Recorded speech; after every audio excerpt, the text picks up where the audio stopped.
2교시 시작하겠습니다. 네, 좋습니다. 이제 우리들이 살아가는 삶의 내용을 좀 돌아보기로 하겠습니다. 현대인들의 삶의 내용이 어떨까? 예. 현재 우리들은 살아가고 있는데요. 삶의 목표와 삶의 내용은 다 다릅니다. 다 다르지만 그 가는 목표 지점이 똑같습니다. 예. 어디로 향해 가고 있나요? 죽음으로 끝나는 종점입니다. 여기에 그 예외가 있을까요? 예외 없다고 생각하죠. 우리는 어릴 때부터 말을 많이 들었습니다. 진리는 변한다. 그런데 변하지 않는 진리가 하나 있다. 사람은 누구나 죽는다는 사실이다. 그러니까 이 죽음을 향해서 간다는 사실, 이것을 의심해 보지 않습니다. 그러면서 이제 나이가 들면서 자꾸 사람들의 생각이 이제 바뀌기 시작하는데요. 저도 70이 넘고 이러니까 이제 주위의 사람들하고 모이면 그 당신 갈 자리 정해서 뭐 이런 대화가 뭐 수시로 나오고요. 그리고 이제 어떻게 노후를 살까? 이런 고민들을 합니다. 어떤 분들은 보니까 써죽회라는 개를 만든대요. 그게 무슨 개냐? 쓰고 죽자. 뭐 이런 개입니다. 예. 그 갖고 갈 것도 아닌데, 그렇죠? 그리고 또 어떤 사람은 세계 여행을 많이 갑니다. 죽을 때 억울하지 않도록. 예. 또 맛있는 거를 여기저기 먹으러 다닙니다. 예. 죽을 때 억울하지 않도록. 또 웰다잉이라는 그런 걸 또 하는데요. 관 속에 들어가 보기도 하고요. 유서도 써보기도 하고. 그렇게 하면 후회하지 않고 행복하게 죽을 수 있을까요? 예. 별걸 해도 결국 후회하게 되겠죠. 예. 그래서 옛날 사람들이 이런 말들을 하는데요. 양계 니우 투입해 이런 말이 있습니다. 이거는 이제 선방의 선사들이 한 말인데요. 양계 니우, 두 마리의 진흙소, 진흙으로 만들어진 두 마리의 소가 다투면서 바다로 들어간다. 그러니까 이 진흙으로 만든 소는 서로 싸우느라고 정신이 없는데요. 둘 다 바다로 들어가는 거죠. 바다로 들어가면 어떻게 되나요? 진흙이니까 녹아버리죠. 이기면 뭐하고 지면 뭐하나요? 그게 그거죠. 그런데 그 생각은 않고 이기느라고 지지 않기 위해서 전력 투구하는 겁니다. 바로 인간의 모습이죠. 또 안수정등, 이 불교 경전에 나오는 이야기인데요. 안수정등, 코끼리가 나를 죽이려고 따라옵니다. 잡히지 않으려고 열심히 달려갑니다. 근데 잡힐 듯 이제 더 도망을 못 가게 됐는데요. 낭떠러지가 생겼습니다. 그래서 큰일 났다 싶었는데 그 넝쿨이 이렇게 있었습니다. 그 굵은 줄이 하나 있어가지고요. 그 넝쿨을 타고 내려갔습니다. 그래서 코끼리의 이제 그 코끼리의 공격에서 벗어났는데 그 아래로 내려보니까 독사가 득실득실해서요. 떨어지면 죽습니다. 그래서 꼭 붙잡았는데 그 넝쿨에 그 벌집이 있어가지고요. 이 꿀이 떨어지니까 그 꿀을 받아먹는 즐거움에 이제 아주 빠졌습니다. 그 달콤한 맛에 빠져 있습니다. 그런데 쥐가 두 마리가 와가지고요. 넝쿨을 쉬지 않고 갉아먹고 있습니다. 바로 인생을 이야기하는 거죠. 이 넝쿨을 갉아먹는 쥐가 바로 세월이고 시계입니다. 쉬지 않고 째깍째깍 내 생명줄을 갉아먹고 있는 거죠. 그런데 그 다 갉아먹으면 떨어져 죽는 건데요. 그건 신경도 안 쓰고 달콤한 꿀맛에 사람들이 빠져 있습니다. 권력의 맛에, 돈의 맛에, 명예의 맛에. 그런데 이제 유혹을 받으면서 정신을 잃고 있는 그런 그 사람들의 모습을 이야기하는 겁니다. 버나드 쇼라는 사람이 있는데 묘비명에 우물쭈물 하다가 내 요렇게 될 줄 알았다라고 써붙였습니다. 우물쭈물 하다 보면 벌써 한평생이 다 가죠. 그러면 어떻게 되느냐? 묘비명에 뭘 쓸까? 이런 이야기들입니다. 지난 시간에 역사의 흐름에서 우리가 한번 살펴봤는데요. 역사는 마음을 챙기는 시대, 몸 챙기는 시대, 마음 챙기는 시대, 몸 챙기는 시대. 지금 우리들은 몸을 챙기는 시대에 살고 있습니다. 그래서 그 나라고 했을 때 그 기준이 몸입니다. 그래서 이 몸이 늙어가면 나도 늙어가고, 몸이 죽어가면 나도 죽는다는 생각을 합니다. 그래서 사람들은 이 몸 챙기는 시대에 살아가는 삶의 방식이 뭐냐? 기본적으로 경쟁입니다. 몸 챙기기 위해서는 돈을 벌어야 되고 밥을 챙겨야 되는데요. 남이 먹으면 난 굶어야 되죠. 그래서 밥을 챙기느라고 경쟁입니다. 그 밥 챙기느라고, 밥만 챙기느라고 정신없는 사람을 밥보라고 하죠. 그래서 이 현대인은 밥보가 비읍이 밥보에서 탈락이 돼서 바보인데요. 바보가 되었습니다. 몸 챙기는 시대에 살아가면서 바보가 되어서 경쟁하느라고 정신이 없고요. 그러다 보면 긴장이 됩니다. 긴장 하다가 보면 피로가 누적이 되죠. 그리고 인생은 자꾸 실패를 하게 됩니다. 성공을 한 사람이 있다고 하더라도 그 성공은 참된 성공이 아닙니다. 바보의 성공은 성공이 아니죠. 실패입니다. 그리고 늙어가고요. 죽음을 맞이하게 됩니다. 이런 비극적인 삶이 왜 생겼을까요? 우리가 바보처럼 살아서 그렇습니다. 그러면 이제 우리의 삶을 한번 자세히 돌아볼 때가 되었습니다. 이 사람들은 이 과거를 돌아보지 않고요. 미래에 어떻게 살까 이 생각을 많이 하는데요. 이 미래에 우리의 남은 그 인생이 얼마나 될까요? 앞으로 100세 시대에 30년도 되고 또 40년도 남고 그렇습니다. 그 남은 시간이 상당히 멀게 느껴집니다. 그래서 얼마나 어떻게 대비하고 어떻게 살까 이런 고민들을 하고 있는데요. 지나온 시간을 좀 생각해 보면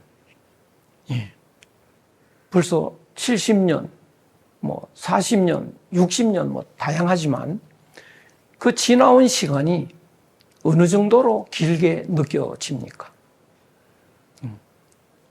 저는 벌써 한 75년이 지났지만 휙 지나왔습니다. 몇 달 살았나 싶은 이런 느낌이라고요. 그러면 남은 인생은요. 과거를 한번 돌아보면 한 2달 남은 것 같다라고 하면 과거도 한 2달처럼 지나가겠죠. 그런데 그렇게 생각하지 않고요. 무한히 남은 것처럼 착각합니다. 어떤 가수가 아주 재미난 가사로 노래를 하더라고요. 100년도 못 살면서 1000년을 살 것처럼. 예, 참 와닿는 말입니다.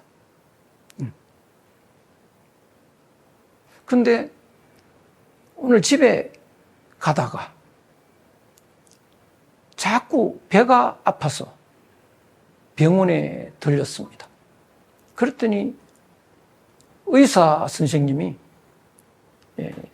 진찰을 한 뒤에 뭐 드시고 싶은 거 드시고 하시고 싶은 거 하시고 편하게 사세요. 뭐 이렇게 말합니다.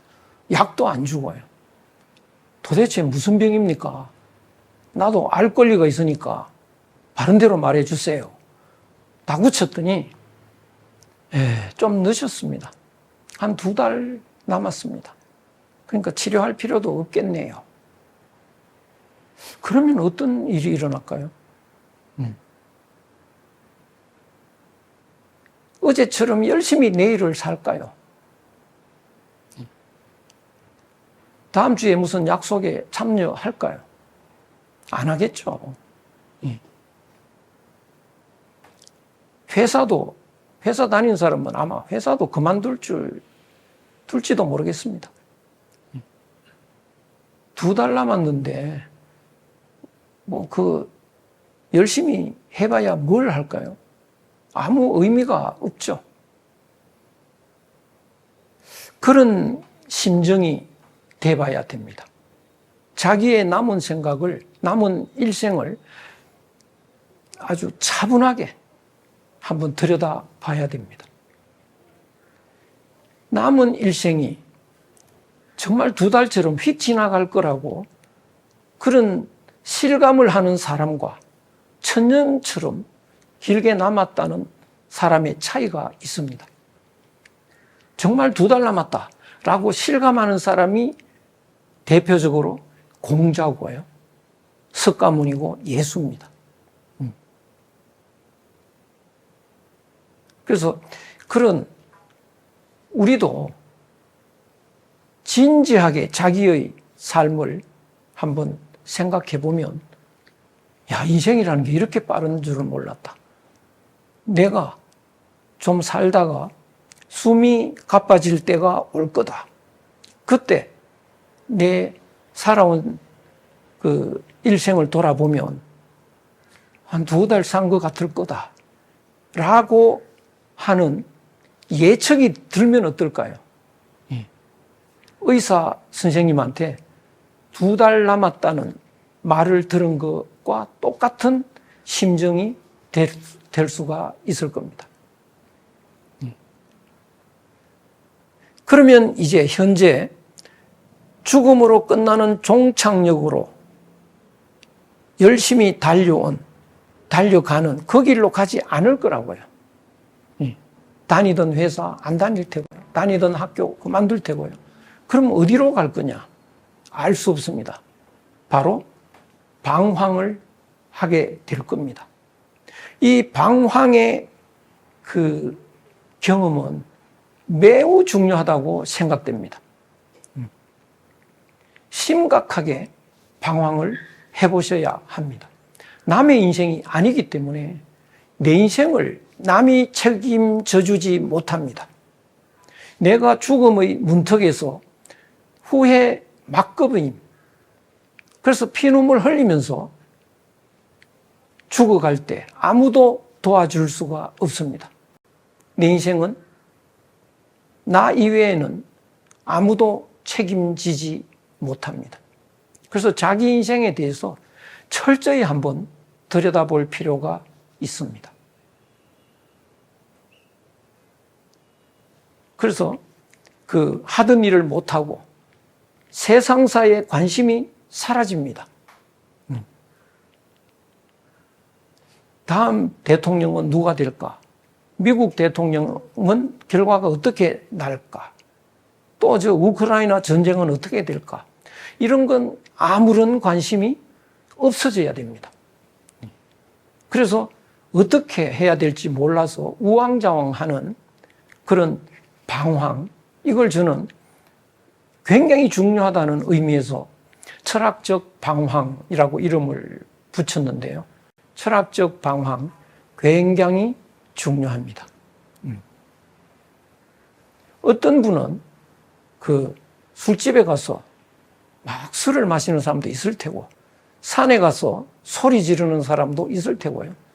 어떤 방법이 될지는 몰라도 철학적으로 방황하게 될 겁니다. 강가에 가서 강물을 바라보고 고개를 숙이고, 이게 뭔가, 산다는 게 이게 뭐냐, 이렇게 엎드리고 있을 수도 있을 겁니다. 그럴 때 세상사에 아무 관심이 없는데 또 내 옆에 어떤 사람이 와서 앉아서 고개를 숙이고 있다면 거기에는 관심이 좀 가겠죠. 당신 왜 왔어? 이렇게 물어보면 저요, 2달 남았습니다. 그러면 어떨까요? 거긴 관심이 갈 겁니다. 나나 자기나 똑같거든요. 그런데 그 사람도 매력은 없습니다. 헤매고 있는 처절한 삶 속에서 답을 못 찾아서 헤매고 있으니까 매력은 없다고요. 그런데 그 다음날 그 사람이 활짝 웃는 얼굴로 다가왔습니다. 당신 좋은 일이 있어? 왜 그렇게 얼굴이 표정이 좋아? 나 나았어. 이런다고요. 그러면 어떨까요? 좋겠다. 당신은? 이렇게 말하고 또 헤어질 때 잘 가세요. 그게 될까요? 안 되겠죠. 캐물을 겁니다. 어떻게 나왔습니까? 내가 오늘 좀 바빴어. 다음에 이야기할게요. 안 되죠. 붙들 겁니다. 말해주기 전에는 놓을 수가 없습니다. 그래서 캐물었습니다. 캐물었더니 그 사람이 내가 어디 산 옆에 가서 어디 가서 그 풀잎하고 나무잎을 따서 먹었더니 나았다. 그러면 어떻게 될까요? 나도 그거 따게 해주십시오. 따먹게 해주십시오. 어떻게 그 나뭇잎을 알고 풀잎을 알고 어떻게 먹어야 됩니까? 캐묻겠죠. 그래서 그 사람이 하는 말은 이제 그것보다 더 중요한 게 없는 내 생명수처럼 들릴 겁니다. 우리는 바로 그런 사람을 만날 수 있습니다. 바로 공자나 석가모니, 예수 같은 분들입니다. 그전에는 내가 이런 방황을 하면서 처절한 인생의 고민 속에 빠져보지 않았을 때는 예수 그렇고 그런 사람이겠지 석가모니 왕자로서 그렇게 살았겠지. 공자 그냥 왔다 갔다 하면서 살았겠지. 별거 있겠어? 이런 생각을 했겠습니다. 그러나 내가 처절하게 인생을 고민하고 있을 때 만난 그분들은요, 생명수인 겁니다. 그래서 그분한테 캐물었습니다. 어떻게 해야 이 2달 남은 내 인생에서 벗어날 수 있을까? 공자는 학문을 통해서 그랬다. 그럼 우리도 학문을 해봐야 됩니다. 예수는 믿음을 통해서 이루었다. 그러면 우리도 한번 믿어봐야 하겠죠. 석가모니는 뭐라고 할까요? 깨달음을 통해서 나는 이루었다. 그러면 우리도 깨달아 봐야 할 겁니다. 그래서 우리는 이 동굴학교에서 그분들의 가르침을 참고로 해서 우리가 이 처절한 인생에서 벗어나야 할 것입니다.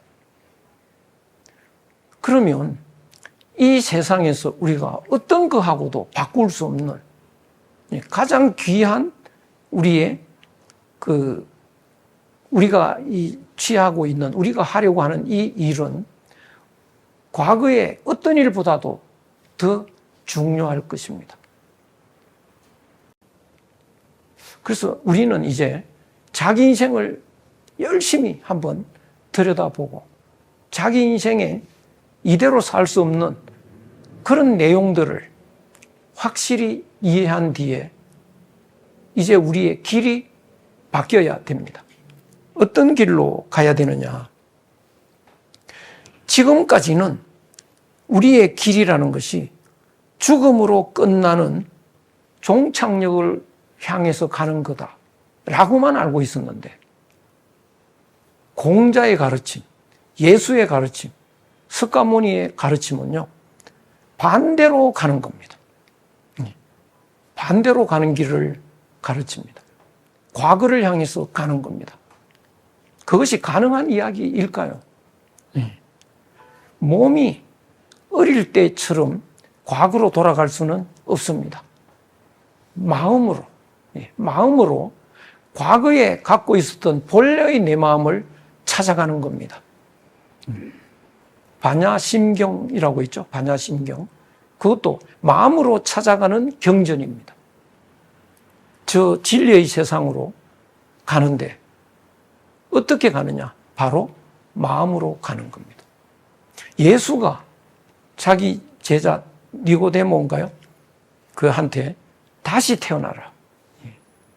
그러니까 이 멍청한 제자가 고민을 합니다. 내가 너무 커서 어머니 뱃속에 도저히 들어갈 수가 없습니다. 어떻게 합니까? 걱정을 하는 거죠.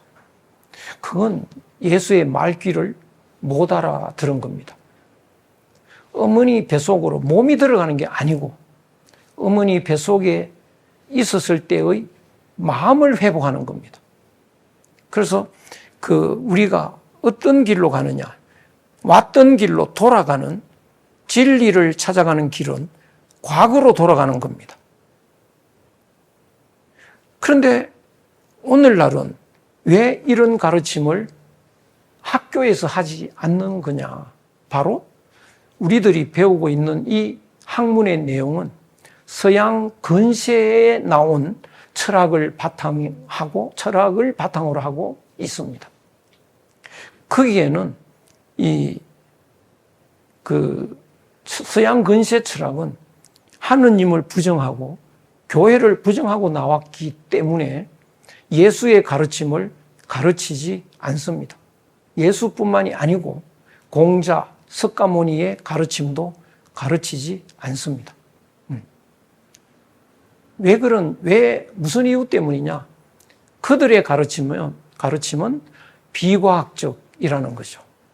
그래서 오늘날 학자들의 모임인 학회에서도요, 공자 이야기하면 안 되고요, 석가모니 예수 이야기하면 안 됩니다.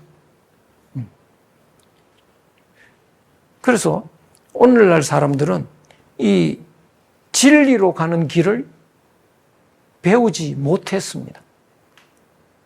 그런데 공자나 예수나 석가모니가 비과학적이고 또 우리가 죽음으로 가는 것, 이것이 진리라면 진리가 아닌 것을 가르치는 사람들이기 때문에 사기꾼이 되는 거죠. 그런데 공자나 예수나 석가모니가 사기꾼 같지는 않다라고 생각이 들면 어떻게 될까요? 오늘날 우리에게 가르치는 서구 근세 철학의 바탕이 잘못된 거죠. 그것이 사기인 거죠. 그러니까 우리도 모르는 사이에 서구 근세 철학의 사기를 당해온 겁니다. 이제 정신을 차리고 이제 진리를 향해서 나아가는 이 길만이 남았습니다. 그 진리는 어디에 있는 거냐? 바로 어머니 뱃속에 있었을 때의 내 마음, 그 마음이 진리의 마음이죠. 그 어머니 뱃속에 바로 자궁이 에덴 동산이고 천국이고 극락이고요. 거기가 도이고 고향이고 자연입니다. 하나인 본질의 세계입니다. 그래서 우리는 지금 엄청난 변화를 해야 되는데요. 지금까지 살아오는 또 현대인들이 모두 살고 있는 그 방향을 알고 그 방향에서 돌아서는 혁명적인 삶의 변화를 시도해야 됩니다. 그래서 열심히 이제 진리를 향해서 가자. 그 길만이 우리가 가야 할 유일한 길입니다. 그래서 어떻게 가느냐? 이제 마음으로 가야 되는데요. 마음에는 본심과 욕심의 두 마음이 있습니다. 오늘날은 이 두 마음이 있다는 설명을 해주지 않습니다. 본심은 하늘 마음인데요. 하느님을 부정하고 나면 본심도 부정이 되어버립니다. 그러면 사람들의 마음은 욕심뿐이라고 판단을 하죠. 잘못된 판단입니다. 마음에는 본심과 욕심이 있다. 그래서 진리로 가는 방법은 뭐냐? 본심을 회복하고 욕심을 제거하는 겁니다. 그러면 본심이 돌아오는 순간 진리가 나에게 돌아오는, 내가 도를 깨치는 순간이 됩니다. 그러면 어떻게 해야 욕심을 제거하고 본심을 회복할 수 있느냐? 이제 과거에 공부하지 않았던 경전 공부, 이것이 필요합니다. 금강경, 성경, 사서삼경, 이 경전 공부가 바로 본래 마음을 회복하는 내용으로 구성되어 있습니다. 그 다음에 또 한 가지 방법은요, 마음을 들여다보는 방법이 있습니다. 평소에는 사람들이 욕심 채우는 삶을 살기 때문에 욕심 채우는 대상은 바깥에 있습니다.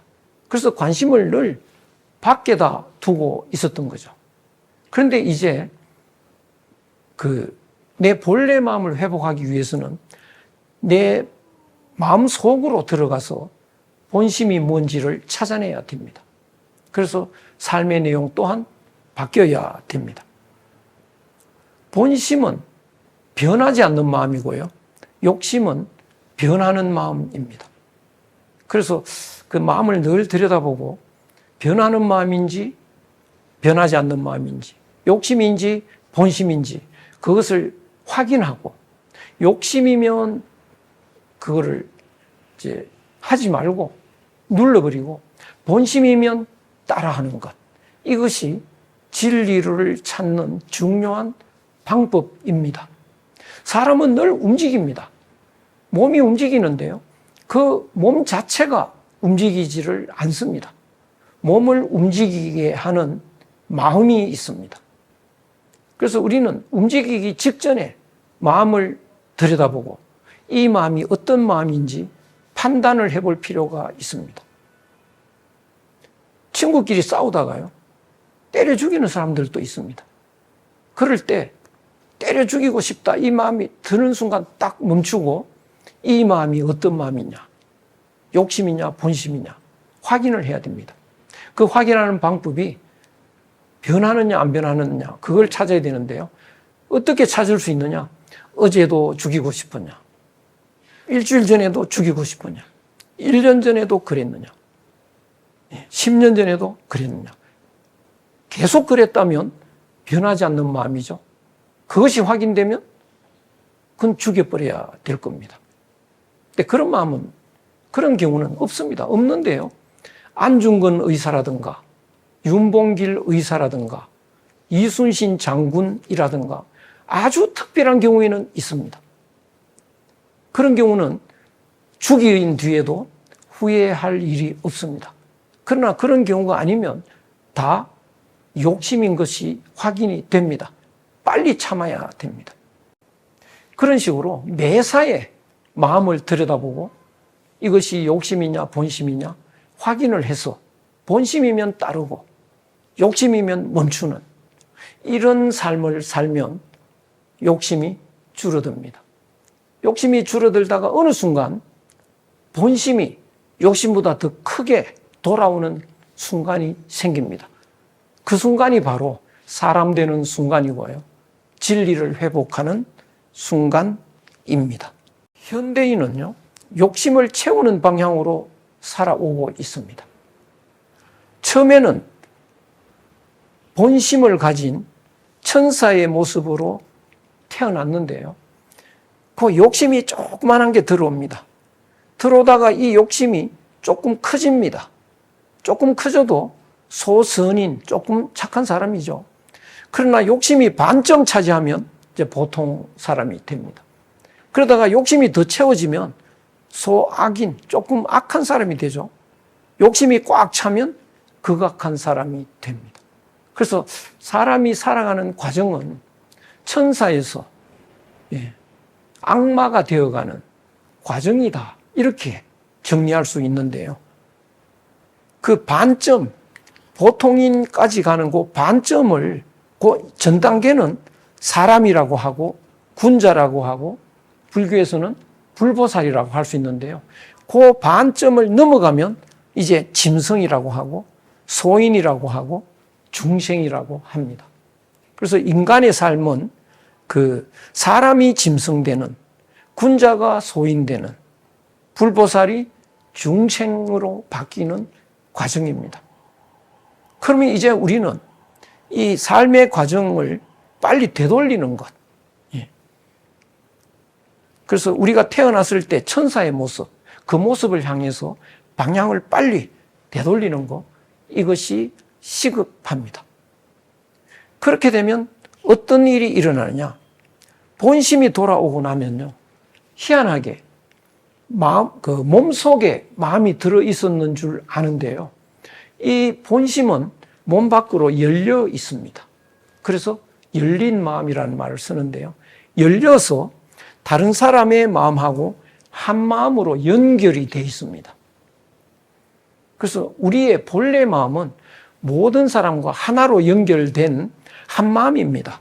한 마음이 하늘 마음이고 하나 마음이고 천심이고 인입니다. 예수가 말하는 사랑이고요, 또 석가모니가 말하는 자비의 마음입니다.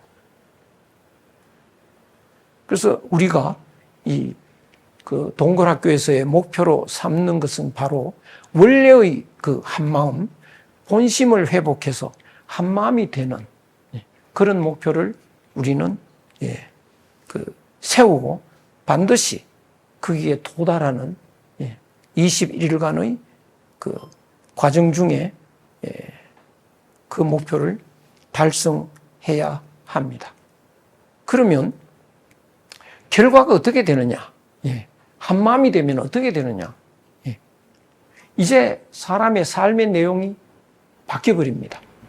경쟁할 일이 없어집니다. 하늘 마음에서 보면 모두가 나입니다. 남이 없습니다. 천상천하에 유아독존 이런 말이 있는데요, 천상천하에 나밖에 없습니다. 그걸 불교하는 사람들은 석가모니가 태어나자마자 7발자국 걸어가서 했다고 하는데, 그렇게 볼 수는 없고요, 돌을 깨친 뒤에 하신 말씀이고요, 그 7발자국도 돌을 깨친 뒤에 7발자국 걸었다, 이렇게 이해를 해야 됩니다. 그래서 이 세상에 모두 나니까요, 경쟁할 일이 없어지죠. 그러면 긴장할 일이 또 없어집니다. 마음이 느긋해집니다. 그러면 이제 전에는 긴장이 돼서 잠도 잘 못 자는데요, 자다가도 또 남하고 싸웁니다. 꿈속에서 싸우는데요, 자면 남한테 질 것 같아서 잠도 못 자고 이랬는데요, 이제는 졸리면 잡니다. 푹 자는 거죠. 그러다가 남이 이기면 어떡하냐? 좋은 일이죠. 남이 아닌데요. 그래서 다른 사람한테 좋은 일이 있으면 나도 흐뭇해집니다. 그게 남의 일이 아니니까요.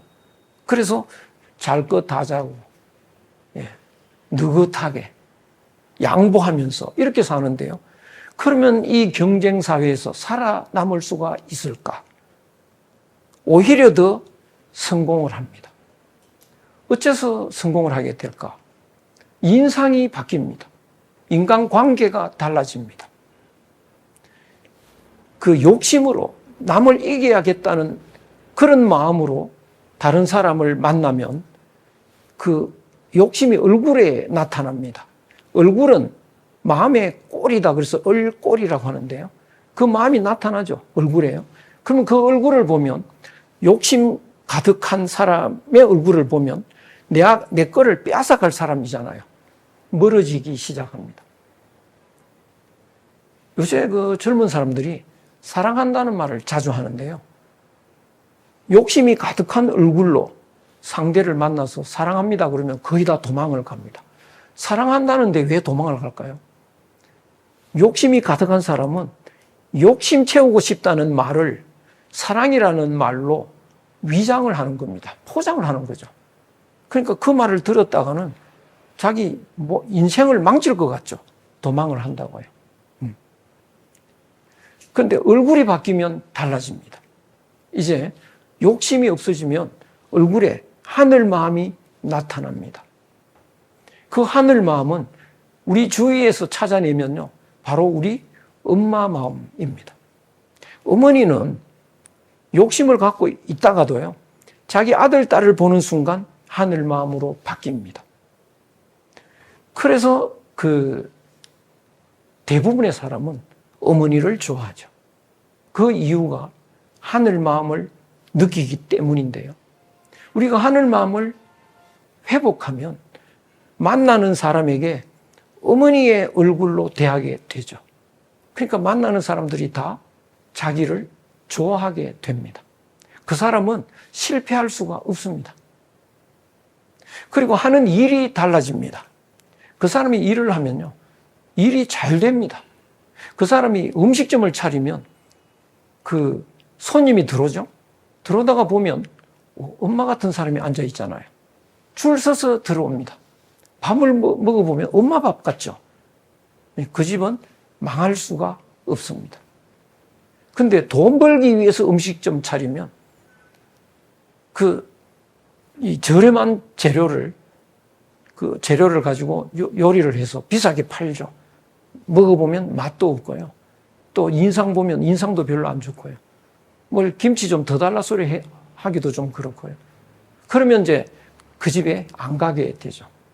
그러니까 마음이 바뀐 사람은, 하늘 마음을 가진 사람은 무슨 일을 해도 성공하게 돼 있습니다. 그 사람이 의사가 되면요, 환자가 들어오다가 보니까 엄마 같은 사람이 있죠. 벌써 반 나아버립니다. 무슨 일을 해도 성공을 하고요. 또 욕심이 없으면 하는 일이 재미가 있고 또 일이 잘 됩니다. 욕심으로 하는 사람은 일이 재미가 없습니다. 일에 마음이 없습니다. 돈에 마음이 있기 때문에 일을 해서 돈을 받는 게 목적인데요. 이 일을 하는데 돈이 얼마인가, 월급이 얼마인가, 쥐꼬리만 하다. 일이 더 짜증이 나는 거죠. 그러다 보면 일이 또 자꾸 탈이 납니다. 그러면 월급이 더 줄어듭니다. 쫓겨나게 됩니다. 그런데 하늘 마음으로 일을 하면 일이 의미가 있습니다. 이거 만드는 사람이 일을 하는데요, 하늘 마음으로 하면 굉장히 의미 있는 물건이 되고요. 그리고 재미가 있고, 의미 있는 물건 재미있게 하면요, 시간 가는 줄 모르는데요, 굉장히 좋은 물건이 만들어집니다. 그러면 돈이 따라옵니다. 그래서 성공하는 사람은, 돈 많이 버는 사람은 돈을 쫓아가는 게 아니고요, 돈이 따라오도록 그런 일을 할 때 크게 돈을 벌게 되는 거죠. 오늘날 창의력이라는 건데요, 창의력이 굉장히 중요한데, 이 창의력은 다 하늘 마음에서 오는 마음의 능력입니다. 그래서 창의력이 하늘에서 나온다면, 하늘 마음에서 나온다면 마음 공부가 창의력 향상에 매우 도움이 됩니다. 그리고 더욱 중요한 것은 늙는다는 개념이 없어집니다. 모두가 하나니까요. 이 몸이 늙는다는 건 바꾸어 말하면 젊은 사람들이 잘하는 거하고 같은 거죠. 그래서 늙는다는 개념이 자라는 개념으로 바뀝니다. 젊었을 때는 얼굴이 다 비슷비슷한데요. 늙을 때 기쁘게 늙는 사람은 얼굴이 더 좋아집니다. 그런데 슬프게 늙으면 늙을수록 얼굴이 일그러집니다. 그래서 늙는 것이 아니고 자람으로 바뀌고요. 죽는 것이 없어집니다. 이 몸이 죽는다는 것은 모두가 난데요.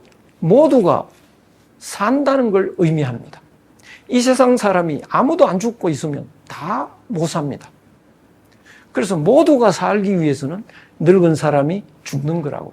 근데 이 몸이 늙어서 할 일 다 했다라고 하면 모두의 삶을 바라는 내 마음은 이 몸이 죽고 싶어지는 겁니다. 그래서 이 몸이 죽고 싶어지는데 병균이 와서 죽게 됐다. 병균아 고맙다 이렇게 되죠. 병균도 고마운데요. 이 세상에 고맙지 않은 게 있을 수가 없습니다. 바로 이 세상이 천국입니다. 그래서 마음이 하늘 마음으로 돌아오면 이 세상이 천국이고요. 죽음이 없습니다. 영원히 살아가는 삶만 있습니다.